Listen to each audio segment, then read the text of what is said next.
बिस्मिल्लाहिर्रहमानिर्रहीम। आज हम लोग हार्मोनिक मीन और फिर इसके बाद अरिथमेटिक मीन, हार्मोनिक मीन और ज्योमेट्रिक मीन का आपस में रिलेशनशिप डिस्कस करेंगे।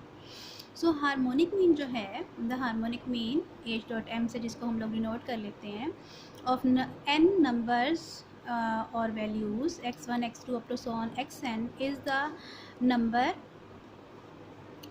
n divided by the sum of the reciprocals of the n numbers or values, that is harmonic mean हमारे पास किसके इक्वल होता है, ये रेसिप्रोकल होता है arithmetic mean of the reciprocals का, यानी कि अरिथमेटिक मीन के रेसिप्रोकल और उसमें जो वैल्यूज़ होती हैं उनके भी रेसिप्रोकल लिए जाते हैं। यानी कि इसका फॉर्मूला होता है n over 1/x1 plus 1/x2 plus up to so on 1/xn which is also equals to n over sum of 1/x। और फॉर ग्रुप डाटा के लिए जहाँ पे फ्रीक्वेंसी कॉलम्स इन्वॉल्व होगा, ये हमारे पास इक्वल हो जाएगा sum of f over sum of f over xi। ये फॉर ग्रुप डाटा है, फॉर ग्रुप डाटा, ठीक है। अच्छा, तो जो हार्मोनिक मीन जो है ये यूज़ होता है, it's frequently used in averaging speeds for various distances covered where the distances remain constant and also in finding the average cost of some commodity such as mutual funds when several different purchases are made by investing the same amount of money each time।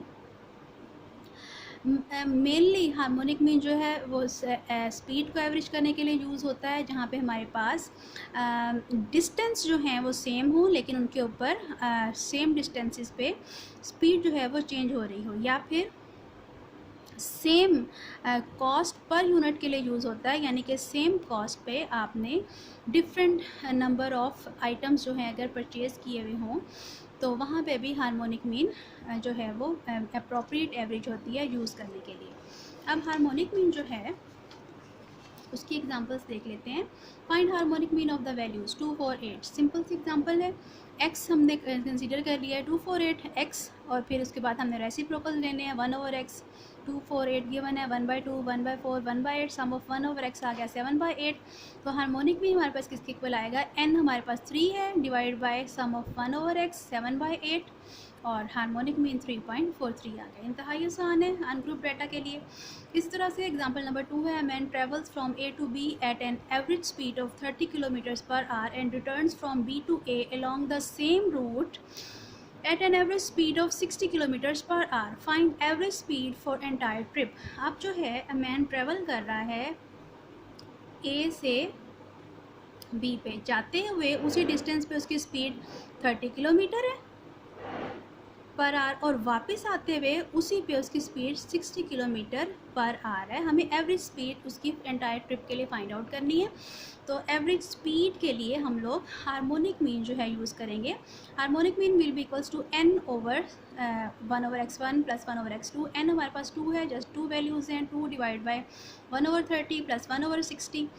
2/3/60 will be equals to 40 kilometres per hour हमारे पास average speed आ जाएगी। और फिर harmonic mean है हमारे पास frequency distribution के लिए। ये डाटा है हमारे पास जिसपे हमें क्या गिवन है, मैक्सिमम लोड है और नंबर ऑफ़ केबल्स है, यानी कि फ्रीक्वेंसी डिस्ट्रीब्यूशन के फॉर्म में डाटा गिवन है और हमें फाइंड आउट करना है हार्मोनिक मीन। तो हमें फ़र्स्ट ऑफ ऑल इस फॉर्मूले को यूज़ करने के लिए, जो कि इक्वल है sum of f over sum of f over xi, first of all x find out करने हैं, this plus this divide by 2, upper limit plus lower limit divide by 2। ये हमारे पास x की वैल्यूज़ आ गई। और फिर नेक्स्ट जो है कॉलम वो हमारे पास f ओवर x का है, ये हमारे पास f का कॉलम है नंबर ऑफ़ केबल्स का। तो f over x 5 over 10.5, 12 over 10.5, 1.1428, और इस तरह से बाकी सारा हम लोगों ने ये कॉलम कंप्लीट कर लिया है। फिर इसके बाद sum of f over x 4.9057 आ गया, sum of f 54। Harmonic mean के फॉर्मूले में इसको पुट करेंगे and we will get the answer 11.01। So harmonic mean, geometric mean और अरिथमेटिक मीन हमारे पास रिवीजन उनकी कंप्लीट हो गई। उसके साथ साथ जो है हम लोगों ने रिलेशनशिप फाइंड आउट करना है between arithmetic mean, geometric mean and harmonic mean. So इन तीनों में क्या रिलेशनशिप पाया जाता है, if x1 x2 and up to so on xn are n positive observations, अगर ये पॉजिटिव ऑब्जर्वेशंस होंगी सारी, देन क्या जनरल रिलेशनशिप होगा, x bar will always be greater than equals to geometric mean और will be greater than equals to harmonic mean, यानी कि in fact तो ग्रेटर होगा अगर ये सारी वैल्यूज़ डिफरेंट होंगी। द इक्वलिटी होल्ड सिर्फ उस केस में ये तीनों बराबर होंगे अगर x1, x2 और xn जो भी वैल्यूज़ हैं वो सारी की सारी आइडेंटिकल हैं। फॉर एग्जांपल अगर हमारे पास वैल्यूज़ हैं, डाटा जो है उसमें वैल्यूज़ हैं 1, 3, 5, तो इस केस में 1, 3, 5 अलग अलग वैल्यूज़ हैं।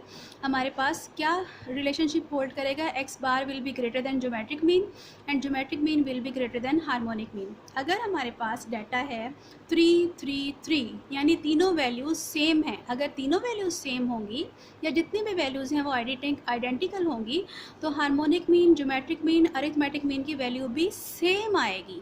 जो वैल्यू ज्योमेट्रिक मीन की होगी वही अरिथमेटिक मीन की और वही हार्मोनिक मीन की होगी। सेकेंड रिलेशनशिप इनमें ये पाया जाता है कि geometric mean will be the geometric mean of the arithmetic mean and harmonic mean. Geometric mean is the geometric mean of arithmetic mean and harmonic mean. So मसलन एक एग्जाम्पल ली है, the arithmetic mean, geometric mean and harmonic mean of a data were computed by a person as 26.37, 29.84 and 25.83। Identify arithmetic mean, geometric mean and harmonic mean. अब ये compute तो किए हैं लेकिन पता नहीं है कि इनमें से कौन सा ज्योमेट्रिक मीन है, कौन सा हार्मोनिक मीन है और कौन सा अरिथमेटिक मीन है। सो इसकी प्रॉपर्टी हम देखते हैं कि जो भी हमारे पास तीनों की अगर वैल्यूज़ गिवन हो तो greatest among the all will be the arithmetic mean, उससे स्मॉलर ज्योमेट्रिक मीन होगा और स्मॉलेस्ट अमंग द ऑल जो है वो हमारे पास हार्मोनिक मीन होगा।